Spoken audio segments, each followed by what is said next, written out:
you wanted the best, you've got the best podcast, the hottest podcast in the world. The Chris Voss Show, the preeminent podcast with guests so smart you may experience serious brain bleed. The CEOs, authors, thought leaders, visionaries, and motivators. Get ready. Strap yourself in. Keep your hands, arms, and legs inside the vehicle at all times, because you're about to go on a monster education roller coaster with your brain. Now, here's your host, Chris Voss.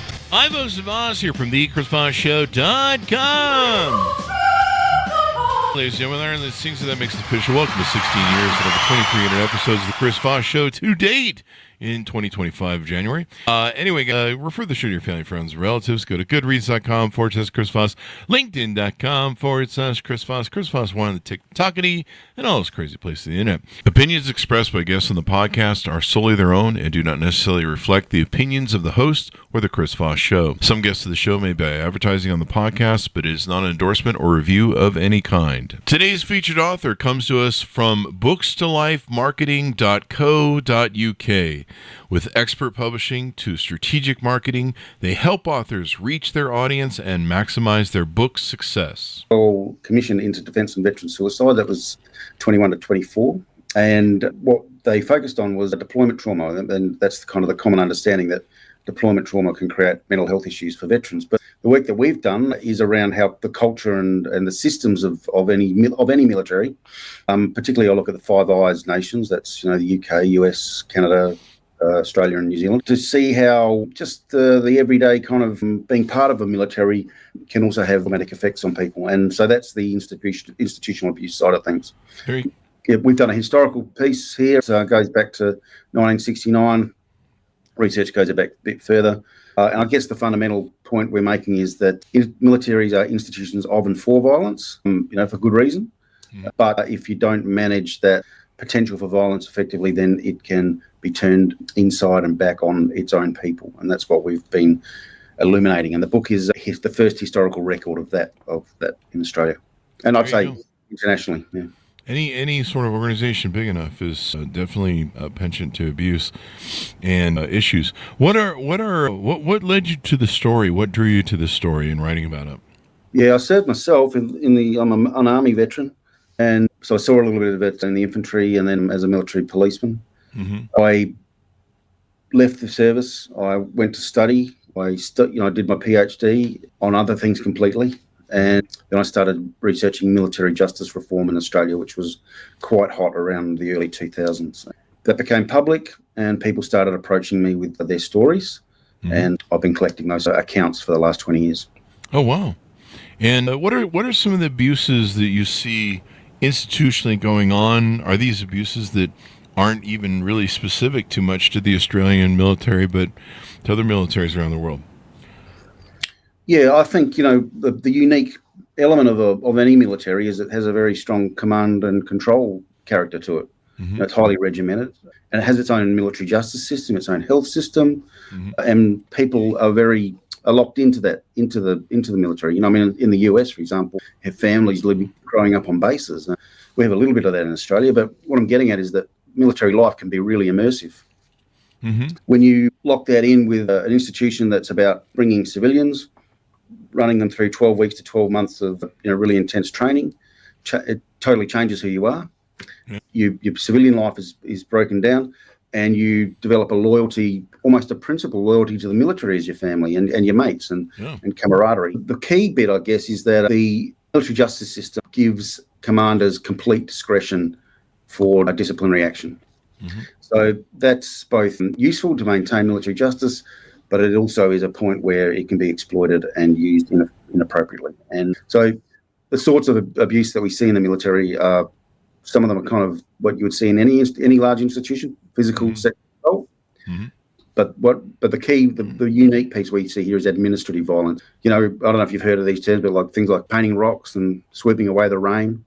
That's when a commander will mercilessly ask you to do very trivial and meaningless things for extended periods of time. Or they may lose your leave paperwork, or they may not put you on deployment, or they may not put you on courses, or you may not get promotions. And so because of that intense discretion and authority that a commander has, as one of the principal forms of exploitation of ordnance in any military. Oh, wow. Tell us about your journey through life. You grew up in the military, became a professor. Is this your first book you've written? And what others are you have or maybe you're working on? I said from 1987 to 1995, in the regular army till 92, reserves after that. As I said, I was in the infantry, served in New Guinea, and served around the northern parts of Australia, so mainly jungle warfare. I had an excellent time. It gave me a sense of security and stability after a bit of a rocky childhood. And I learned a lot from it. But, as you do in the military, you also have some traumatic experiences. Mm-hmm. So that led me to discharge involuntarily or leave involuntarily and pretty much reject, I guess, the military for about a decade, 10 years, while I was studying at uni and learning to be a bit more liberal than I was in the army. Mm-hmm. So one of my experiences was in the infantry is a hazing ritual. So I don't know if you've come across the term hazing. Yes. I think it is a US term. Yeah. Yes. You get this in these kind of institutions. They're like initiation sort of ritual or rites, and it's usually the in-group either trying to weed someone out that they don't think should be there, or strangely enough, welcome people in that are considered to be part of the team. Yeah, it's abusing them in doing so. Right? Yeah, I know it's a bit odd, isn't it? But so I mean, you can be, people can love you and still do horrible things to you. And those sort of horrible things are like, tying you up and basting you in all sorts of, foul substances, taking all your clothes off and dropping you out in the bush and making you run back. This is the other thing, Chris, isn't it? I mean, it's sort of, on the one hand, there's this stuff is really serious and horrible, but there's also a great sense of humor in the army, and sometimes this stuff is funny, but then sometimes it'll just be pushed too far, and then it creates real issues for people. And I can't understate it. Through the interviews we've done, people have lifelong sort of struggles after some of these experiences. Yeah. So anyway, that's right. Yeah, or moral injury as well, institutional betrayal. Anyway, so I as I said before, when I finished my research studies at university, and then I went on to become an academic, and then I've been military justice and cultural reform for the last 2 decades. So has the Australian military looked into this sort of thing? Has this brought maybe the issue to a forefront for them? Yeah, look, I without blowing my horn, I mean, we lifted the lid on this. I lifted the lid on this. We've done the media and raised the awareness. Our research, or my research, has contributed deeply to the Royal Commission, as I said. But, and you may not be surprised, the Defence Forces aren't always that open to the sort of information or research that we're doing. Globally, so I said Five Eyes nations, but globally, I think the US is probably leading the way in terms of reform around this sort of stuff. Although, having said that, I think your rates are still rising, so it's not straightforward. But in Australia, a bit ahead in the sand. Same in the UK, a bit ahead in the sand. Canada, far more open. And New Zealand more open too. But yeah, in my first 10 years, when I was really trying to raise the issue, I received blacklisting from Defence and some nasty letters, and then from the sector, some death threats and bad emails and things like that. But you see, when you critique, I'm not critiquing the military. I'm saying, how can we be a better military? Yeah. How can we do this better? But how can we be more healthier mentally for everybody? Yeah, that's it. Yeah, there's a whole thing around retention and recruitment and personnel workplace safety. Yeah, especially nowadays, because I mean, I don't know what's going on in Australia, but here in America, a lot of these new kids in the generation, they don't want to join the military. They want to sit home and play video games if they want to get close to the war. Same here, bro, Chris. We're down by 5,000 in our forces. The British the same. Yeah. And retention is, people are leaving in droves. Retention is very poor. And young people don't want to join. Yeah. And if they don't want to join, then you got no military. If you don't have a military, good luck in this world. That's particularly this time, Yeah, with things going on around the world. Especially nowadays, there's a couple things going on. But it's really important. In the book, do you talk about things the military should do to resolve some of these issues, or do you just profile the abuses? No, we put it in a policy. See, we look at it in terms of scandals and inquiries. So it's about organisational reform as well. So when these issues arise, how does the state, the military, and civil society respond? And it usually happens through the scandal, so initiation or sexual assault or a physical assault or even outside of abuse, things like procurement and fraud and stuff, then it hits the newspapers. The media are usually the ones that act like the fourth estate to raise the issue. So civil society get involved, and there's usually a government-led inquiry. And then from that, a bunch of recommendations. The Royal Commission just showed that we've had 57 inquiries since 1970, and about 10% of those recommendations have been met. Militaries are not great at dealing with cultural reform. Their focus is usually on administrative responses. But so just quickly, the sort of responses you want, the key one is independent scrutiny, which is a highly contentious issue for militaries. We've had various inquiries over time that have said we need to take the redress of grievances out of the chain of command.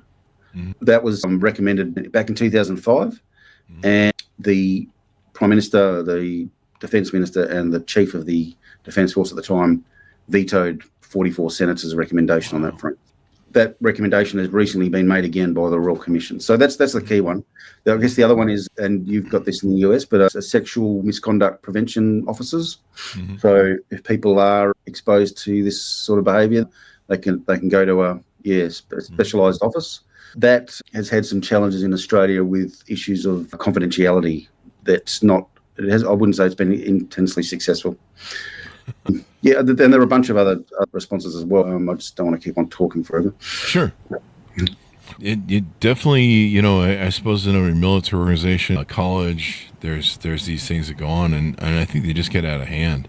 Like, colleges had a thing there where they were having people dying there for a while here in America over hazing events, freshmen entering fraternities and things of that nature.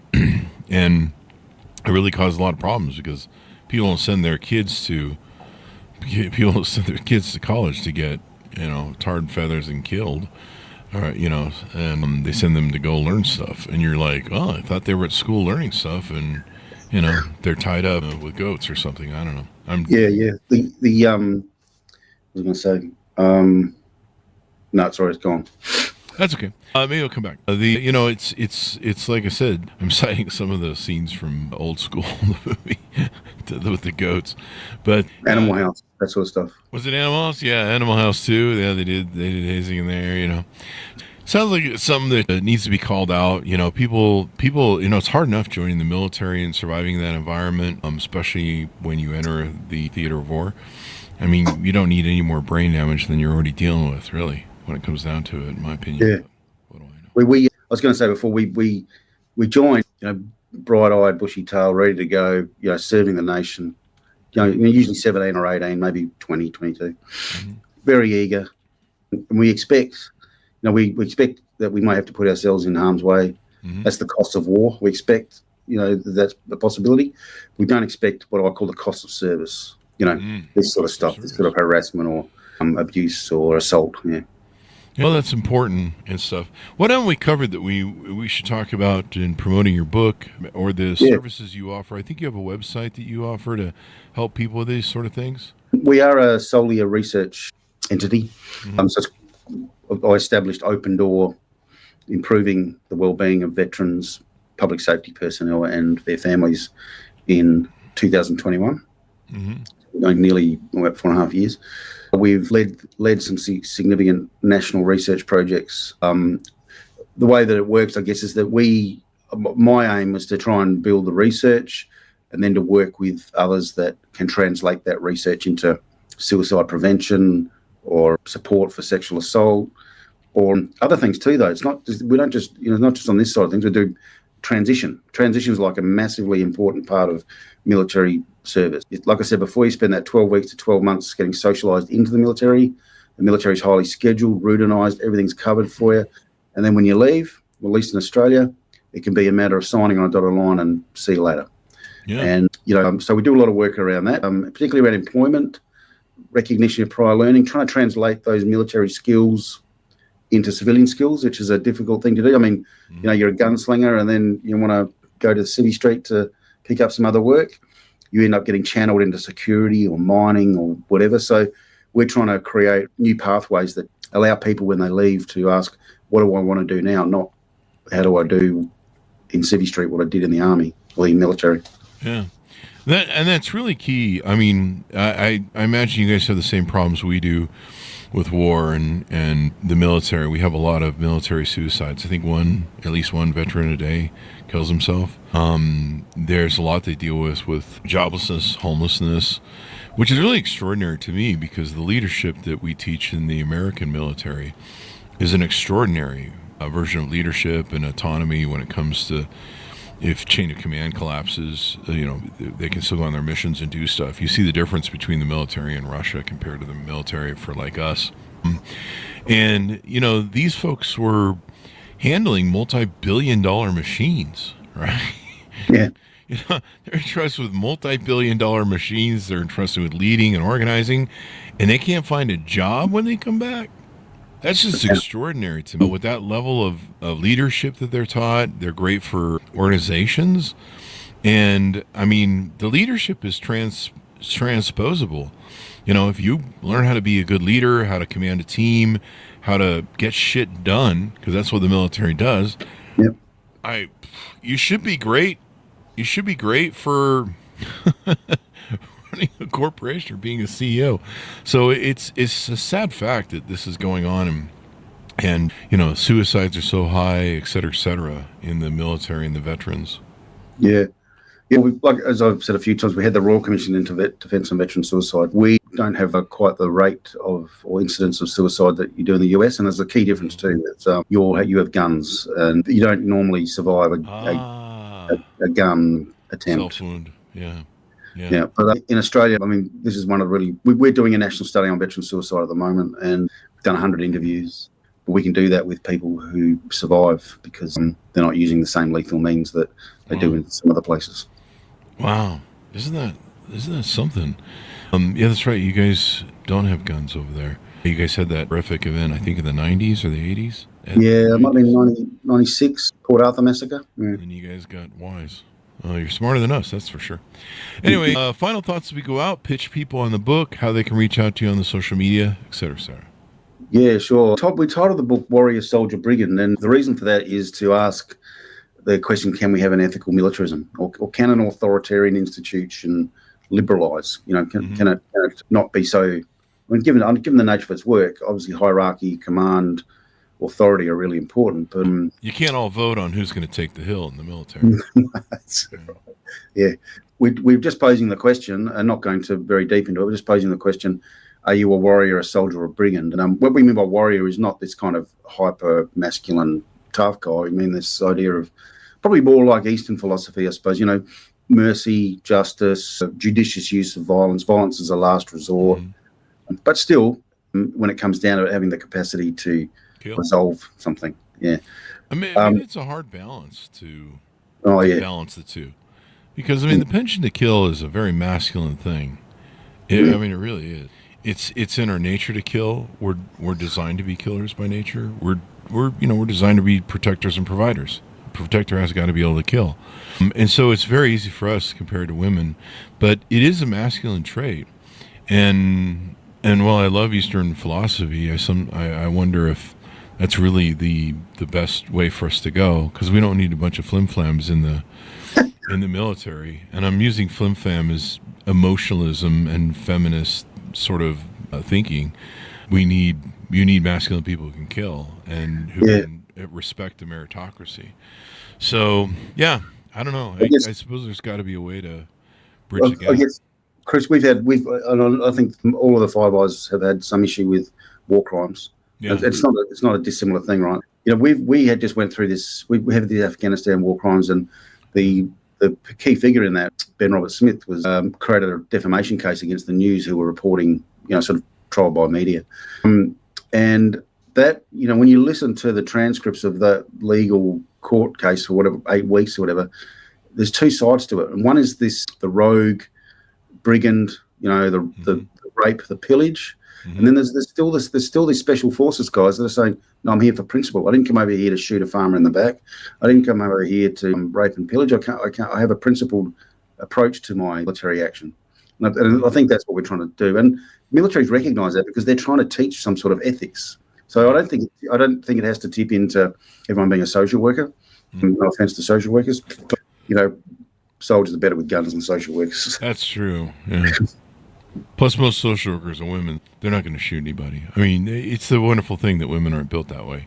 Thank God they aren't, because if women could kill, they would. You ever had your girlfriend or a woman give you that look? Where she's like, I wish you could. I wish this guy was dead so I can move on. I know Chris Rock does a bit on that in Bigger, Better, Blacker. Anyway, thank you very much for coming on the show. This is a real important aspect. I deal a lot with veterans, and we talk about this in some of my gaming communities. I roll with a few veterans in the military, and veteran suicide, all these issues are just for people that stand between us and the darkness. There's a lot of shit that goes on in this world most people never hear about, between military special ops and operations. You know, there's lots of people at the FBI that's being disabled right now in January 2025, that they stop terrorist activities before they can trigger. And, you know, I don't think most people realize how much between the military and the Five Eyes, as you mentioned, stands between us and the most evil people on earth. And they may have some that get through, like 9/11, things like that. There's a lot they stop. And, yeah, we need to respect that. Yeah, and I hope, given the current circumstances, the US retains institutions that do that. You're so funny. I don't know. We'll be lucky if we survive anything at this point.